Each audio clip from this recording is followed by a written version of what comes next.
Assalomu alaykum qadrli obunachilar. Mana sizlarga bugun yasagan tovoqni ko'rsatmoqchiman. Yong'oq. Hozir o'lchab ko'rmadim, diametrini где-то 33 yo 32 bo'lishi mumkin. O'zimizda jaydari yong'oqlar.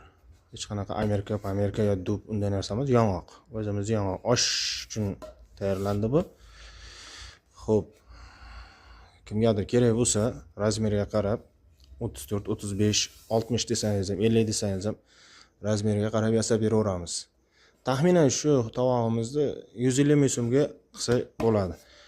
Xo'p, buni zakaz berish uchun telefon nomerlari bor. Telefon nomerlariga aloqaga chiqasizlar va 1 oy davomida yasaladi. Sababi men faqat tovoq yasamayman. Ko'rib turganingizdek, eshik rom, karavat, xontaxta, divan, kreslo, buyurtma asosida yasaganim uchun tovoqlarga vaqtim bo'lmasligi mumkin. Mijozlarni xafa qilmasligi uchun yasab beramiz, vaqtini topib. Omon bo'linglar. Sizlar bilan Usta Jamshid bo'ldi. Videoga tovoqqa bitta like.